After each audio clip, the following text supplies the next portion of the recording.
One of the biggest reasons for criticisms of the Chicago Bulls over the last decade plus is starting to become the norm in the NBA. And we're going to talk about what that is on today's episode. We're also going to look at Nikola Vucevic retiring from international basketball and how much time could Noa Essengue spend in the G League. He was also called maybe the next Giannis. We're going to talk about all that and more right after this.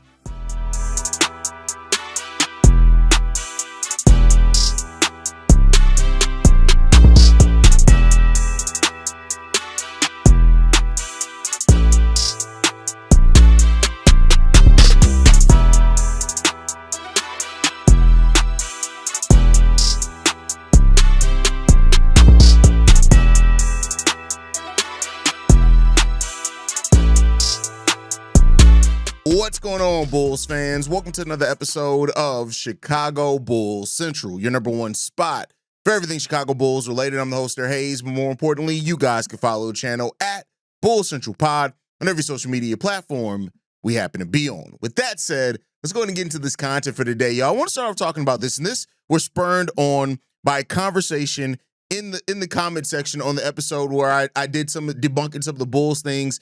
And a lot of people always like to point out that the Bulls, quote unquote, being cheap. Right now, I know with the Josh Giddey thing, this is a real weird place to have that conversation. But more so, it's not about the Josh Giddey contract. I think there are some big misconceptions on what the Bulls spend, year to year, and then also how that compares to the NBA. The Bulls, I think some fans don't realize that the Bulls actually spend over the salary cap every single year. I see comments probably once or twice a week where somebody says, oh, well, the Bulls, they don't even spend over the salary cap. No, we're over the salary cap every single year. There's that area between the salary cap and the luxury tax where the Bulls actually live in.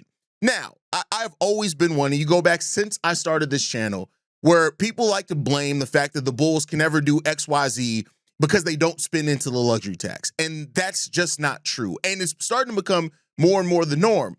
Last year in the NBA, there were 10 teams. In 2023-24, there were 10 teams that did not spend into the luxury tax. This past season, exactly half the teams in the NBA did not spend into the luxury tax. And it's becoming more and more of a norm. And then when you look at it, some of those teams even made moves to get underneath the luxury tax. So I want to talk about this. And while I already know some people are going to respond and say, okay, well, what the teams that win, they all spend into the luxury tax. Ha ha. This is why we do research here, right? So when you look at it, out of the 15 teams that did pay the luxury tax last year, the Pacers, who were barely into the luxury tax, they were less than $1 million into the luxury tax. They're not going to be into that this year, so take that for what you will. They were even talked about as being a non-luxury tax-paying team because I think that payment is going to be a little bit different for them. So, the Pacers, you can take it one way or another when it comes down to them. The Wolves, Celtics, Lakers, Nuggets, Knicks, Warriors, Mavs, and Clippers, and the Cavs all spent into the luxury tax. They were the playoff teams that spent into the luxury tax. That's 8 playoff teams, meaning half the teams that made the playoffs last year. This is not counting play-in teams. Half the teams that made the playoffs last year were not luxury tax-paying teams. And a matter of fact, some of the teams that did pay into the luxury tax were teams that had worse records than the Chicago Bulls. When you look at it, for example, one of the teams that paid luxury tax payments last year were the Miami Heat. The Chicago Bulls had a better record than the Miami Heat by 2 wins. Just the reality of it. When you look at that right now, I know the Miami Heat. The reason why they paid a luxury tax, they were in a much different place. The 76ers, the Pelicans, they are teams also that paid into the luxury tax last year. And oh, by the way, the Suns as well, right? So luxury tax does not automatically mean that you are all of a sudden this playoff caliber team. And when you look at some of the teams that are up and coming teams, the Detroit Pistons, not a luxury tax paying team. The Orlando Magic, not a luxury tax paying team, right? And some of those teams, just like the Chicago Bulls, have mandates by their ownership not to pay into the luxury tax. Am I saying that?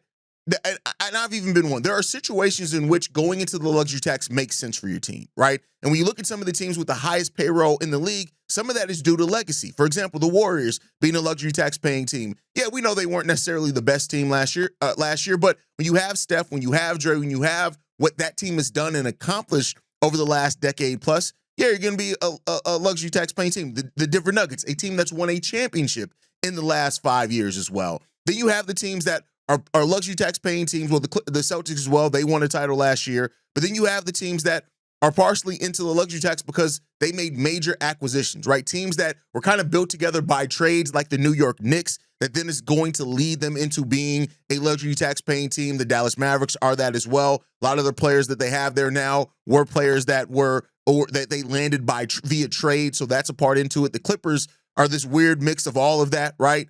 And so because of that leads you into the luxury tax too.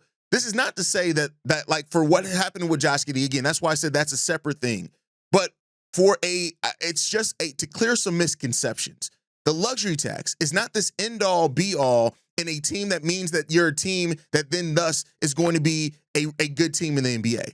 Notice that some of the best teams in the league, the over 50 win teams in the Oklahoma City Thunder that won the title, not a tax-paying team. The Houston Rockets, one of the up-and-coming teams, they just acquired Kevin Durant and his $50 million contract, not a luxury tax-paying team, right? So it's not this thing where you have to pay the luxury tax to be a decent team. This is why when I talk and I talk to people, it's not even about necessarily ownership. Like, yes, if you have an ownership group that does not settle, that is a different thing. But it's not about the money, right? It's about having the people in place that make smart basketball decisions. And that is why that is always the thing that I'm going to criticize this franchise the most for, is that when you make dumbass basketball decisions. So like when I had the episode the other day, when I talk about failed draft picks and what ifs by this front office, that is something that is a much more damning thing to a franchise than not paying the luxury tax. If you're not going to be a luxury tax paying team, you have to hit and maximize on your draft picks and your trades. All that has to make more sense for you. And so the Bulls being a team that has not done that correctly, not done that aptly at all over the last decade, that's something that hurts you. And so that's where my criticism of this team is always going to be is on the basketball decisions. Because if you draft smartly, for example, if Giannis and Noah end up hitting, and we'll talk about Noah here at the end of this episode because Trey Kirby said that he could be the next Giannis, and we got to talk about that, right? So, like, if you end up hitting on those, it makes that restriction of not paying into the luxury tax even more. And I'm someone that I do believe that, all right, once a team, if you disband a team that's winning because you don't want to pay the luxury tax, that's when we can absolutely fire on this front office. That's something that happened around the Derrick Rose era. Now, because of Derrick Rose's injury, it kind of ended up making sense, but that team paid the luxury tax once, and then the man immediately disbanded that team, right? So you have to be willing to keep a team together. If that team does reach a certain level to where you're competing for conference championships or getting into finals, you have to be willing at that point in time to pay the luxury tax to keep that team together. Or if you're like the Thunder and you're draft rich, maybe you can avoid that. And the Thunder are going to be up into that point here soon. So that's the question that you have to ask yourself. And that's where it gets to. But this thing of, I think that it's become one of those narrative things that people have not updated their stance on, because it's easy just to say, oh, well, the Bulls don't pay into the luxury tax, which then has led some people to think the Bulls don't pay over the salary cap. We've been over the salary cap every single year of the luxury tax era. Since the luxury tax has been a thing, we've been over the salary cap every single year. We just don't spin into the luxury tax. We spin that barrier, that level between the salary cap and the luxury tax. We basically treat that as a hard cap, and that's why the Bulls basically do hard cap themselves every year, because that's their unofficial hard cap anyway.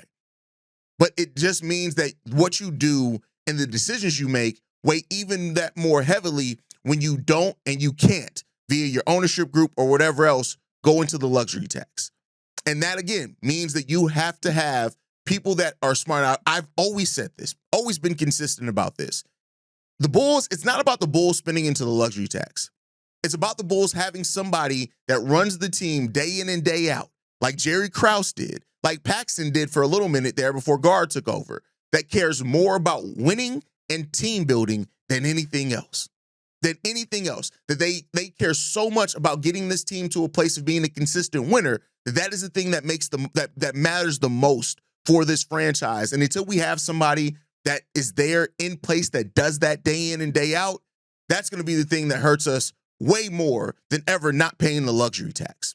Again, that's my opinion. Would love to hear from you guys on that one down below. But with that said, let's move into the next topic. Nikola Vucevic has officially retired from international basketball. There's some people that initially thought that he was retiring from basketball because they don't read. But Vooch finished in Eurobasket with averages of 20 points per game, 11 rebounds, and 4 assists, which has naturally led all the type of articles to, oh my God, what does this mean for the NBA? What is that? Vooch always does this over internationally. And I do think this. I think when you pair in the comments that Nikola Vucevic has recently made in regards to the Bulls front office, I said this months ago, and I'm going to keep beating this drum, is that I really do think that I'm not saying that the Bulls aren't going to try to shop Vooch. And if Vooch has a big season to start here, like the first half of the season that he had, maybe you can move him as an expiring contract, right? Now, I think that comes down to exactly what the Bulls are asking back and expecting back in a Nikola Vucevic trade. I think that's always been the thing that's kind of held them back and getting a lot back for Vooch, but what you seek in that could matter. But if the Bulls are not able to move Nikola Vucevic at the trade deadline this year, prepare for Vooch to be back on contract. And I think some of the criticism, and me and Pat went off on this kind of over on Locked On Bulls the other day, but I really do think that a lot of the Nikola Vucevic talk has started becoming about things that he was never meant here to be. And this goes again to the failed vision of the front office. The Chicago Bulls had hope that P. Will was going to develop into that defensive four that you need next to Nikola Vucevic if he's going to be your starting five. I just believe that. And P. Will did not develop into that. Thus, then, Nikola Vucevic, on top of the DeMar DeRozan trade, which kind of forced him out of his spots, right, with playing with DeMar. Now, he adapted, but it forced him out of his spots. That left you into, not necessarily maximizing on Vooch in the way that you had planned on when you traded for Nikola Vucevic. And that's just, it is what it is at this point. Vooch is a flawed defensive player. He's always been, he always will be. But he is one of the better offensive players and more consistent offensive players. When you look at the production that he's been able to give off 14 shots, somebody said in the comment section the other day that it's hard to develop with Vooch being here on this team taking shots. Vooch takes 14 shots a game. And I'm here to tell you this right now. We got to stop thinking that players can only develop when they don't have anybody else on the team taking shots. If a player can't develop, quote unquote, with Vooch only taking 14 shots, they're probably not going to be that good. That's just the reality of it. Now, we can have the conversation all day long that a different type of center with a more defensive mindset that can still bring some of what you need offensively, whether it be a lob threat, putbacks, thriving off that area, whatever it is, could help this team develop more. And that's a great case. But to think that you have somebody that just is not going to do anything and that's where you need your development at, that's just a bad take. So, Vooch is always going to be who Vooch is. And I do think his game is going to age gracefully, because I think Vooch is going to probably always be around where he's always been. And that's around 18 and 11, 19 and 10, whatever it ends up being. And that's what you can pencil in for Nikola Vucevic. Now, the question becomes about what does that mean for the future of the Bulls? And listen, I know that people have so much ire for Nikola Vucevic, and I understand it. Don't always agree, but I understand where it's coming from. But until the Bulls have a new starting caliber center, chances are they're probably going to keep doubling down on Nikola Vucevic. Now, we've talked about other centers that they can target in this upcoming offseason. And if they feel confident that they maybe can get one of those guys, maybe we can see that. Maybe we'll see that. Maybe they'll lay out a big offer sheet for a restricted free agent. Maybe they'll take a shot on a guy like a Mark Williams while they draft another center. Maybe they'll do something like that. But I want to be clear here. There is still a large percentage and a chance that Nikola Vucevic is going to still be a Chicago Bull here after the trade deadline and even maybe after the 2025-26 season. Now, Vooch, and how the season starts off, Vooch, and in no way am I saying that the Bulls should feature Vooch or get him more shots just to increase his trade value. I'm not saying that, because I think the NBA knows who Nikola Vucevic is at this point. Unless Vooch comes out the gate and is an MVP caliber player to start off next season, where he's averaging 25 and 13, I don't think that the trade perception around Vooch is going to change all that much. It just comes down to what the Bulls are asking for Vooch, how much that kind of matters around the NBA, and we'll see what the future holds there. But let me know what you guys think on that down below. All right, let's move to the last topic for today. So I talked about the G League the other day, and I talked about reasons why to watch the G League. Yuki Karamora, a huge reason to watch the G League. Lachlan Albrecht, Noa Essengue is going to play down some way. And me mentioning Noa Essengue led people to ask, all right, how much is Noa Essengue going to play in the G League? And that's a question where I really don't know, because you look at Modest, for example. What did he play? 1-2 G League games or something? And quickly you realize, all right, Modest Buzelis is better than this level of competition. And then he went to kind of float around the bench for a while, inconsistent minutes before he popped off. Noa Essengue has played professionally for years. Now, he does have to adapt to the NBA physicality, which I do think leads him to maybe playing in the G League a lot more than what Buzelis did, unless Noa Essengue goes down to the G League, dominates, and quickly you find, all right, Noa Essengue is better than everybody here. And that's a possibility of him doing that. But I do think that he is going to play more than the one game that Buzelis played in the G League last year. And that's perfectly fine. No, we know that he's a raw player. We know that he's an extremely young player. We know that he does have to, put on some weight, adapt to the physicality, those type of things. And I think that's fine. But I think that and this is one of the things that you start to see a little bit, and I'm not saying a lot of optimism for the Bulls, and I think it's going to take a while before you see anything remotely that you can say is a lot of optimism for the Bulls. But Kevin O'Connor and Trey Kirby were talking about the Bulls. And and they talked glowingly about Modest Buzelis, which was good to hear. It's always good to hear, Modest get the praise that he's earned the hype based off how he played. And they are high on Modest Buzelis and the potential that he could turn into as far as being a good player, those type of things. And you love to hear that saying this. I think Modest is going to be a good player. At a minimum, he showed enough to make you feel good about what he's going to be. It's just a matter of, does he have star potential, or he's just going to be a role player type? And I think it's going to be very similar questions this year with Noa Essengue. Essengue, I think there's no denying the idea of what his upside could be at 6'9". Fluidity off the dribble, the ability to explode at the rim, versatile defensively. And that's what Kevin O'Connor said. Then Trey Kirby went on to say, to talk about it as well, and said that the Bulls not only could have American Giannis and Modest Buzelis, which he's not, he's Lithuanian, he's not American, go do your research there. But then they said French Giannis. And here's the thing. In no way, and you guys know, I don't like player comps. I think player comps, my brain doesn't work well with comps because I start thinking about the intricacies of what makes players differently.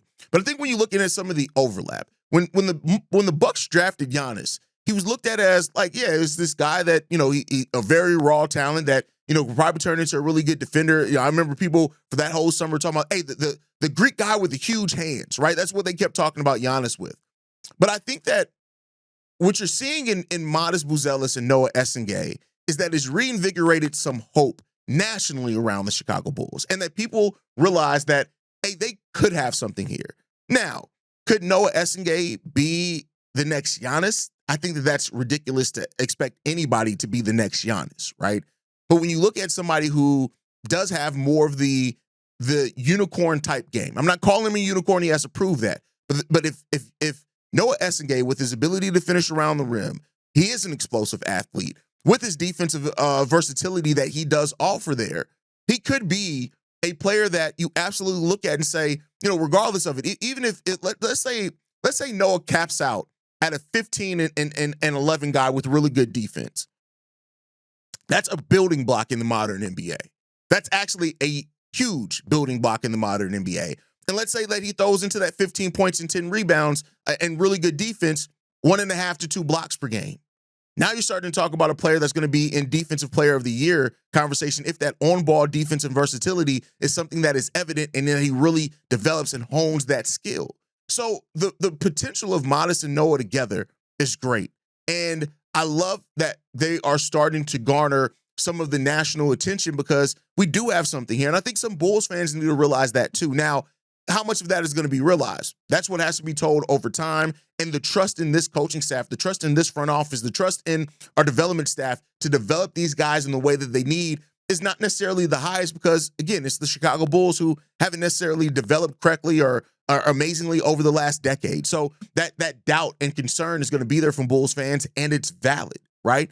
So I think those are the things that you have to look at for this team, and it's going to continue. It is what it is. We'll see how this team develops. We'll see where they go. We'll see where Modest and Noah can take their game. But I do think that, that I get why the Bulls got criticized for not going a more proven thing. We talked a lot about over the draft process of guys that can contribute more right away. And for Bulls fans, after the Dalens, after the Julians, after the P. Wills, Bulls fans really don't have the appetite right now to hear for another player that's going to be a project. And that's understandable. But I think the thing is, and like I said on yesterday's episode, we can't keep having the what ifs, right? Now, a player that's just drafted is always going to be a little bit of what ifs, and I think that's more of a possibility than what ifs. But if they hit on that, and in 3-4 years, we're not talking about what if Modest hit, what if Noa Essengue hit. If we're talking about, hey, look at what these guys turned into. Now, what can we do with this? That's going to be something that helps restore the faith from Bulls fans in this front office. They got work they got to do. Their job's tough. It's cut out for them. But like I said at the beginning of the show, that's why more than paying the luxury tax, getting your draft picks right, making smart basketball decisions, developing, investing in your players, having the right coaching, having the right staff, having those type of things, that's always going to be something that matters much more and that is more tangible than paying the luxury tax. And hopefully this Bulls team, this front office is getting to that place of being able to do that consistently. Let's hope so. But that's my time for today, guys. Make sure you guys are following us at Bulls Central Pod. You can send us any feedback, questions, comments, concerns, bullscentralpod@gmail.com. Lastly, if you want to leave a text message and our voicemail for the mailbag, the number to do so, 773-270-2799. We are the #1 spot for everything Chicago Bulls related, but that is thanks to you, lovely and beautiful people. And like I like to end every episode on, go Bulls. Love you guys. See you right if you can, y'all. Peace. This has been a presentation of the Break Media.